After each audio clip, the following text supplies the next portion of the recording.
Olá, seja muito bem-vinda, muito bem-vindo. Começa mais um programa Humanamente que já está no ar, na parceria da Band News FM e o Instituto de Psiquiatria do Hospital das Clínicas da USP, sempre com a melhor análise médica. Doutor Daniel Barros, tudo bem? Tudo jóia? Vamos falar de emoções. Hoje estou emocionado, Rô. Tudo bem com você? Tudo bem também, doutor. A gente vai falar sobre isso. Como é que você definiria emoções, doutor? Sabe, eu sempre trago aqui no programa experiências, o olhar de uma mãe de primeira viagem que observa o desenvolvimento de um bebê pequeno com muita curiosidade e interesse. E os primeiros sinais, né, das características humanas que vão surgindo. E logo no começo da vida a gente percebe quando os pequenos começam a ser tomados pelas emoções. Como é que você define emoções, doutor?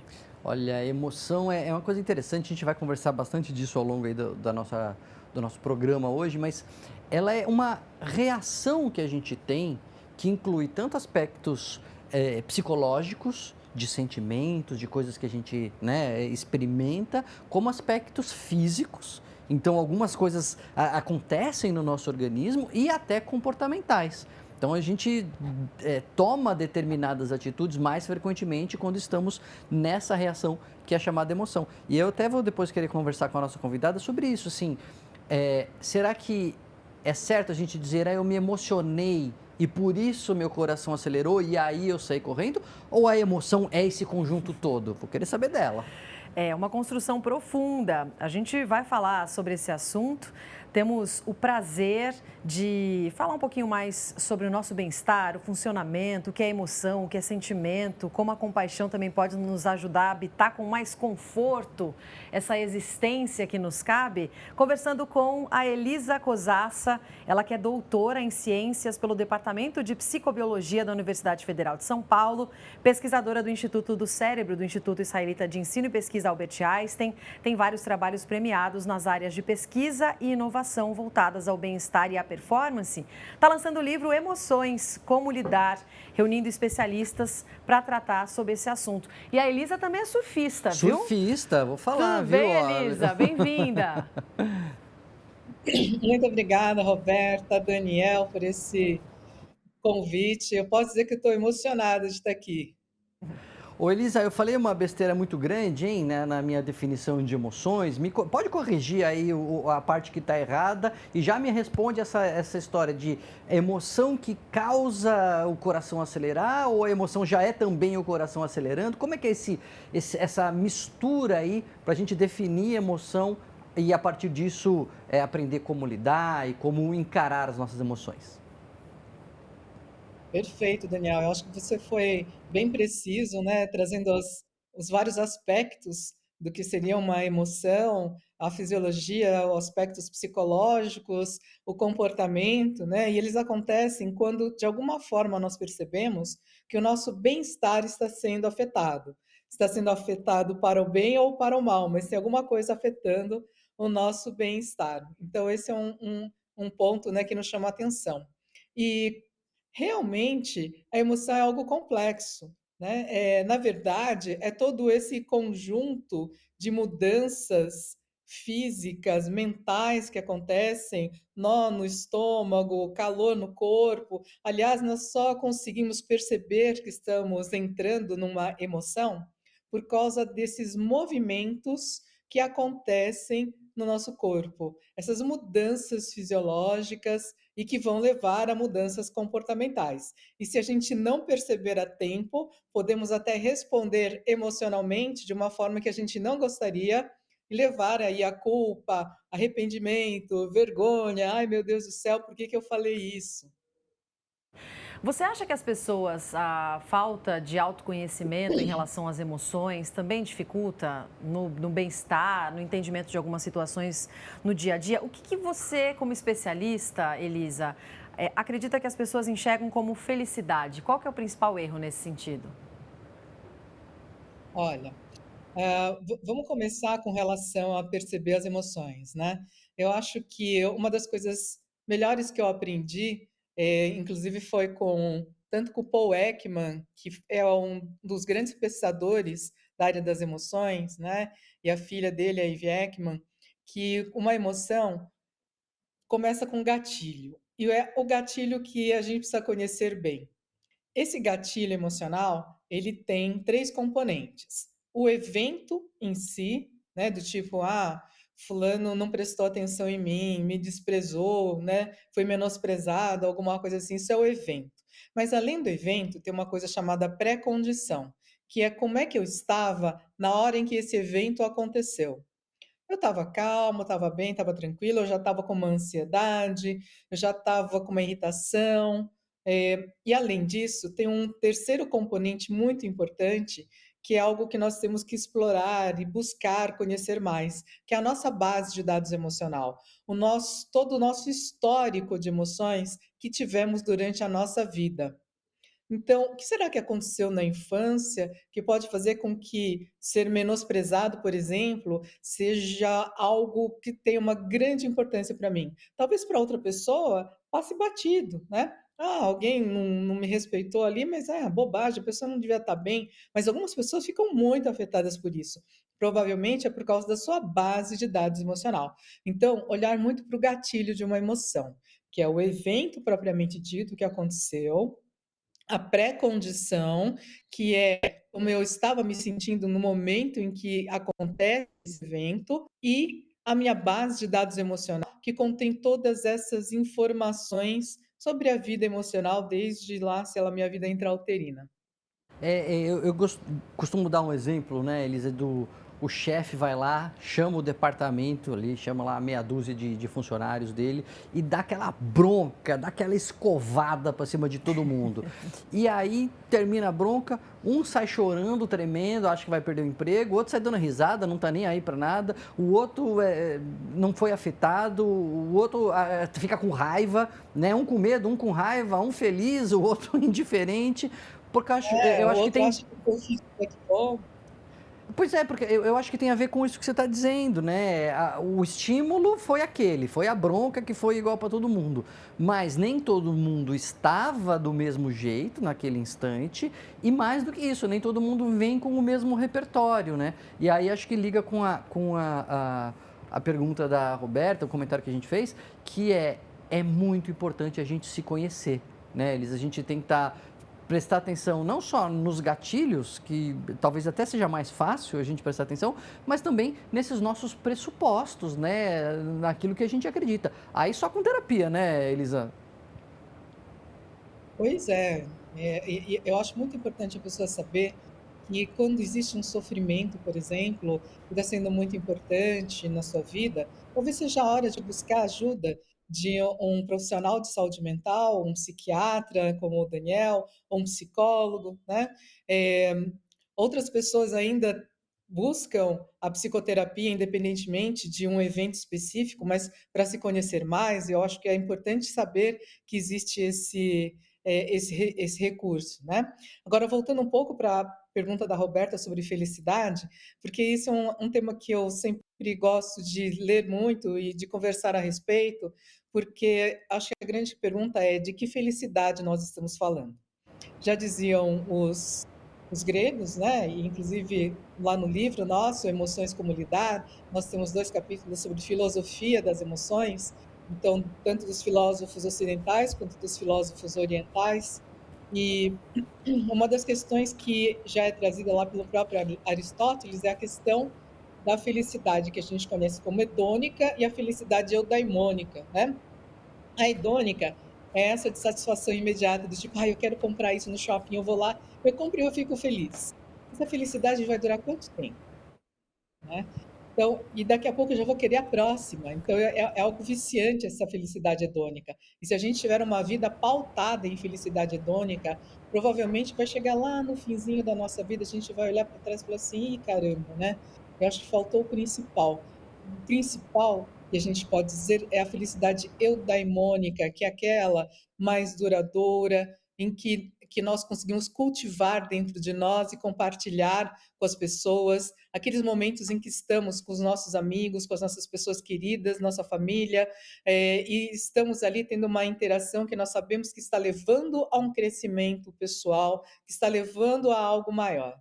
Um estudo de 2024 mostrou que a desregulação emocional afeta quase 12% das crianças entre 5 e 8 anos. Desregulação que pode estar associada a vários fatores, como pior situação de saúde física, desempenho escolar, estresse parental, relações pais e filhos. Nós seguimos nessa conversa sobre emoções, conversando hoje com a Elisa Cusassa. Ela que é doutora em ciência pelo Departamento de Psicobiologia da Universidade Federal de São Paulo, lançando o livro Emoções, Como Lidar. Doutor, vamos dar uma olhadinha no levantamento feito pela nossa sala digital aqui da Band, sempre dando a temperatura sobre os assuntos que a gente traz com um olhar mais aprofundado no Humanamente. Primeiro, mostro para quem está no YouTube e conto para quem está no rádio. Temos um levantamento de como as perguntas foram mais frequentes envolvendo as emoções no último ano. Como controlar as emoções, inteligência emocional, como se livrar de dependência emocional, como trabalhar as emoções com as crianças, que é um assunto que a gente trouxe na abertura e a gente pode abordar um pouquinho mais, e como agir pela razão e não pela emoção. A gente tem também uma segunda tela mostrando as perguntas mais buscadas em relação a sentimentos. Então, como sentir felicidade, como parar de sentir nostalgia, como não se sentir sozinho, como parar de se sentir mal, como lidar com o sentimento de rejeição. E uma última tela que mostra como aumentaram as buscas, né, pelo tema, como ter controle emocional, como lidar com as emoções, como controlar as emoções, principalmente sobre como lidar com as próprias emoções, aí considerando desde 2010 até o ano de 2025. As buscas só aumentaram. Você vê que o livro vem bem a calhar, hein, Elisa? Emoções, como lidar. Mas eu já quero emendar com duas perguntas de uma vez. Primeiro, se você repara nessa dificuldade que as pessoas realmente têm para lidar com as emoções, né? Como isso está presente no dia a dia, 12% das crianças com desregulação. Quer dizer, não é só dificuldade para lidar com a emoção, né? Já é uma dificuldade que acaba interferindo no dia a dia, com aumento de risco de adoecimento e assim por diante, até com reflexos na vida adulta. Mas tem uma outra coisa que me chamou a atenção nas perguntas aqui, nas pesquisas que as pessoas fazem, Elisa, que assim, a gente acha que lidar com as emoções é de alguma maneira não senti-las. Então as pessoas perguntam como que eu posso agir só pela razão e não pela emoção? Como parar de sentir nostalgia? E eu acredito que não é bem isso, lidar com as emoções não é parar de senti-las, né? Então eu queria que você falasse um pouco sobre essa sua percepção de desregulação mesmo nas pessoas e o que significa regulação, é não sentir essas emoções?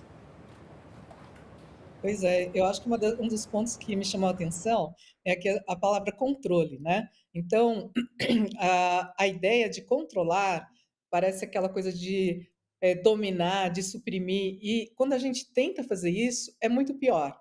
Tem o estudo do Gross, por exemplo, é um dos autores dessa área de regulação emocional, em que ele pega um grupo de pessoas e ele instrui para tentar suprimir as emoções assistindo determinados vídeos, e outro grupo que tem para ajudar, instrui elas para lidar, pensa assim, talvez não seja real esse vídeo, isso já passou, a pessoa está bem. O grupo que é instruído a suprimir, a fisiologia muda de uma forma destrutiva, do tipo, acelera o batimento cardíaco, a pressão arterial sobe, a pessoa sente tensão física. Então, esquece essa ideia de controlar, suprimir. Vamos regular, vamos modular, vamos lidar com essas emoções. Isso significa que nós vamos senti-las. Só que nós vamos senti-las e procurar observar, ter uma melhor realidade, uma melhor dimensão do que é isso que está acontecendo. Será que olhar para o ambiente, olhar para a cena e falar assim, espera aí, essa é a melhor maneira de eu responder agora? Deixa eu respirar um pouco e pensar, bom, qual é a melhor saída? Como é melhor eu dizer o que eu estou sentindo? Porque eu posso gritar, posso chutar alguma coisa, ou eu posso dizer, olha, não estou me sentindo bem, não, eu acho que tem alguma coisa que não está indo bem nessa conversa, eu prefiro que a gente continue num outro momento. Ou, às vezes, dizer mesmo, olha, eu acho que isso está totalmente fora do contexto e não está adequado para este momento.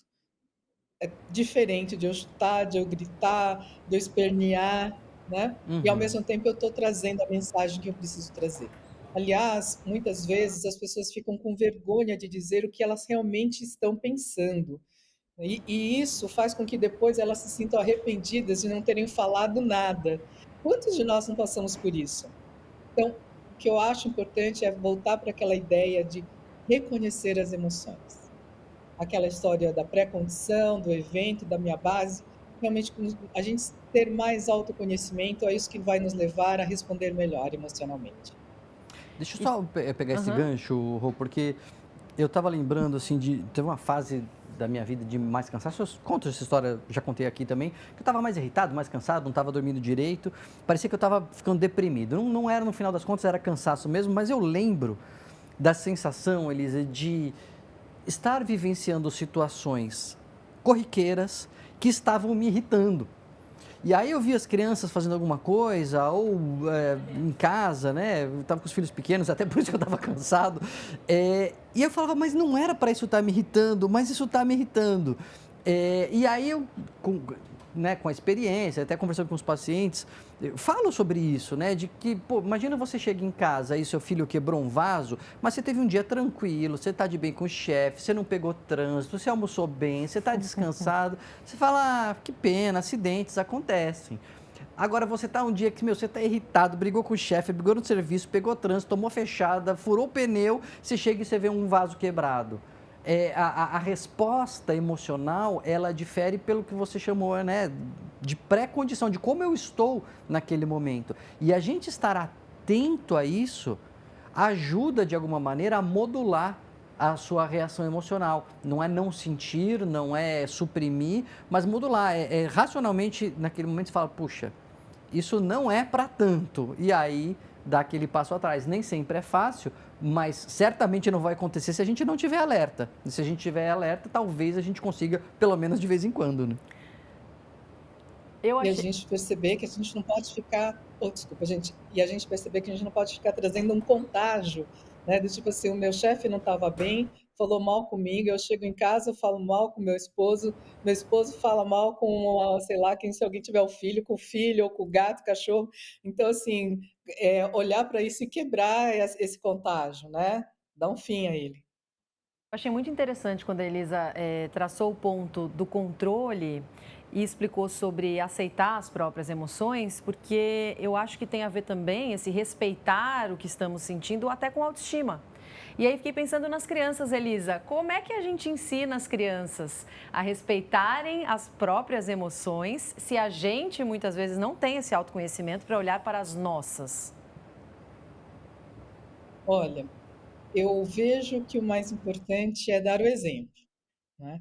Então, por exemplo, eu vou só citar aqui, voltando um pouco para a história do Daniel também, que muitas vezes nós adultos acabamos lotando a nossa agenda de coisas para fazer e nem temos tempo para dormir.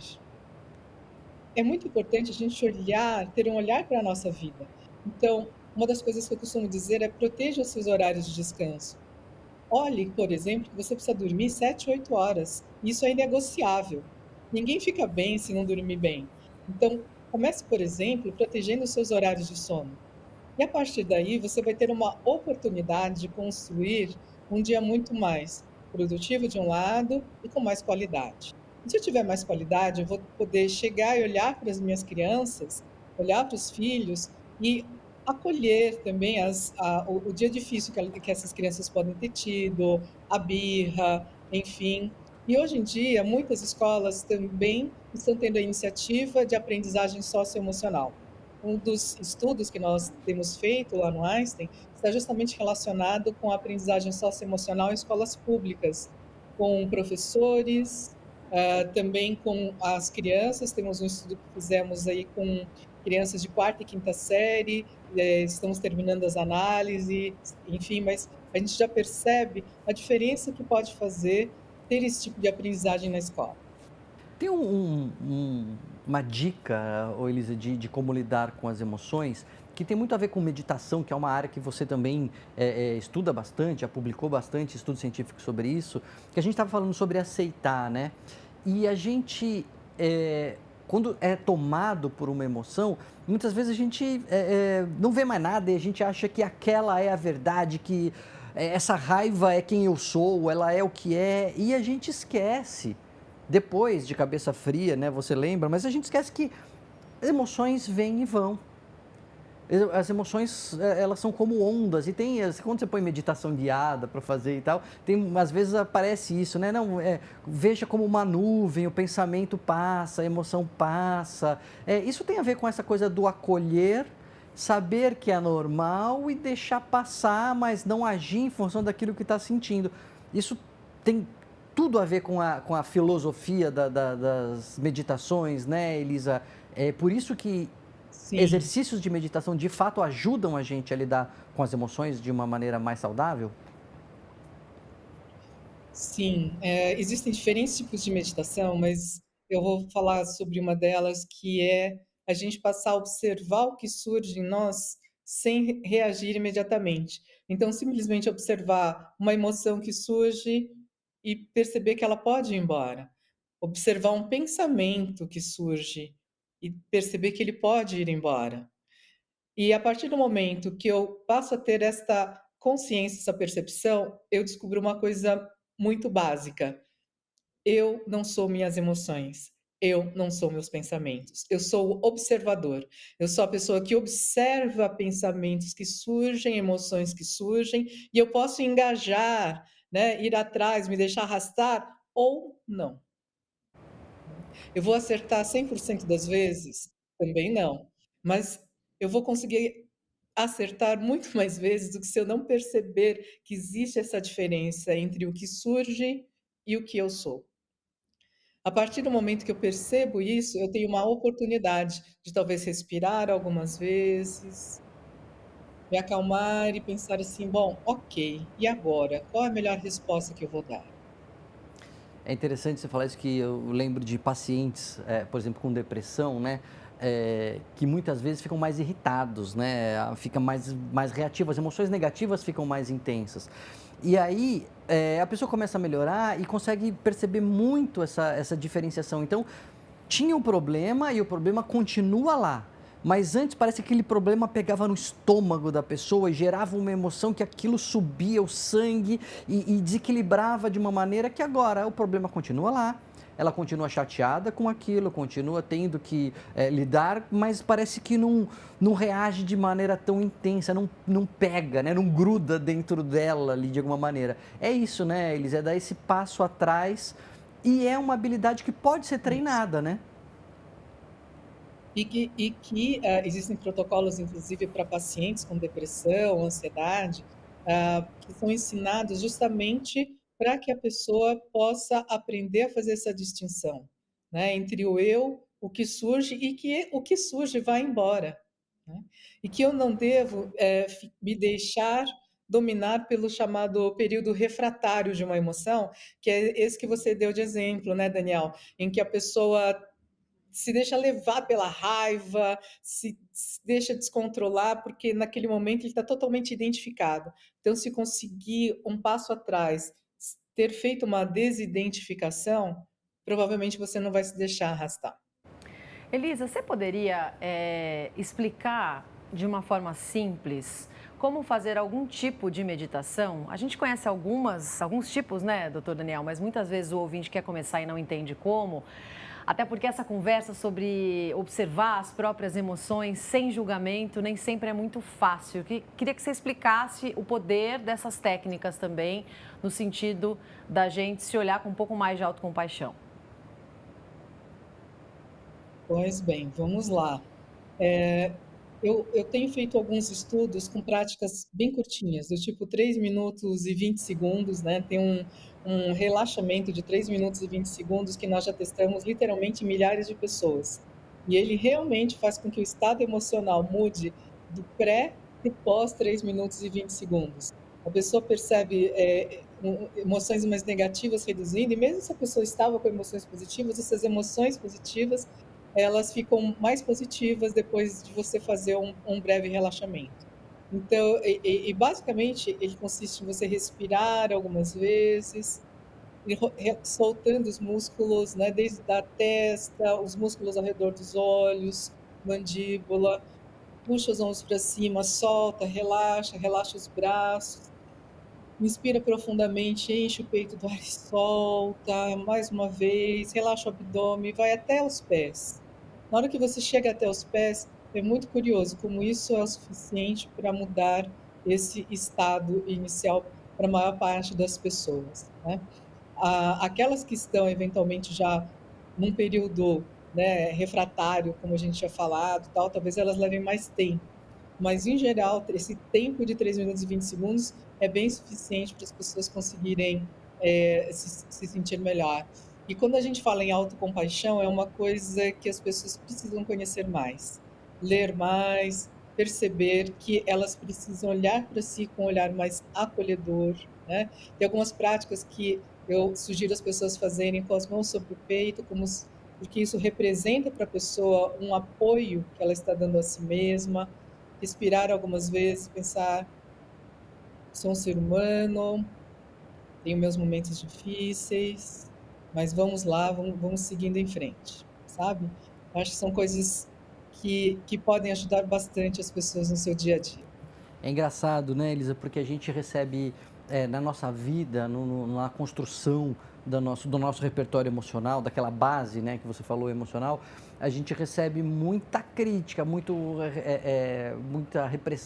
reprimenda, muita bronca, né, muita repreensão, não faz isso, não é assim, não pode, não sente isso, não fala isso, você é isso, você é aquilo, que essas crenças, elas vão ficando muitas vezes introjetadas, e aí a pessoa, numa bronca do chefe, ou numa fechada no trânsito, ou num vaso quebrado, ela, sem pensar conscientemente, ela está reagindo a tudo isso, né? Ela, realmente a vida é uma porcaria, realmente eu não faço nada certo, realmente eu não vou dar em nada.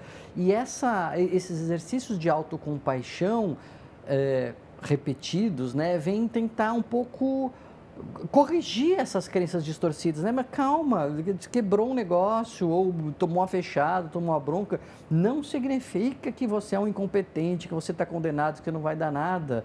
Você é só um ser humano e você merece acolhimento e compaixão e amor simplesmente por ser um ser humano, né? Acho que é uma tentativa de corrigir esse histórico, não? Sim, é muito importante estarmos conscientes de que a forma como nós repreendemos alguém pode impactar essa pessoa de uma forma muito intensa, em especial se for uma criança.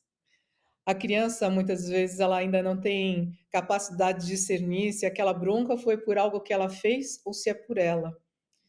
E nesse momento, ela pode começar a entender: ah, eu não sou uma boa pessoa, eu não sou suficiente, minha mãe ou meu pai não gostam de mim.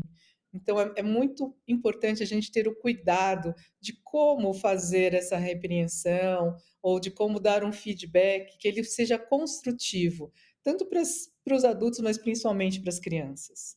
Tem uma regrinha meio fórmula, assim, lógico que essas fórmulas são sempre difícil de generalizar, mas de forma geral, funciona aquela história, né, Elisa, de quando você vai repreender, você não falar assim, você é mal educado ou você é mentiroso, mas isso que você fez é errado, isso que você fez é desrespeitoso, essa frase que você falou é mentira, isso que você fez magoa.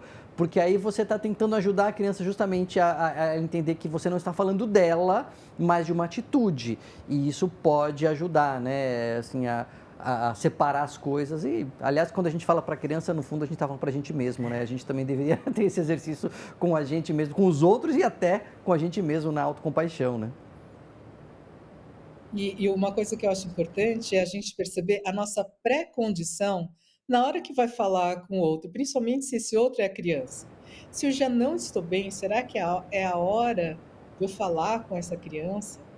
Será que não é melhor eu parar e falar assim: não, peraí, deixa eu escolher bem as palavras, qual é a mensagem real que eu quero passar? Eu não quero destruir essa pessoa, eu quero que essa pessoa tenha uma oportunidade de melhorar. Eu acho que isso tem que estar muito claro. Teve uma coisa que eu fiz, viu, Rô? É. Que não é fácil.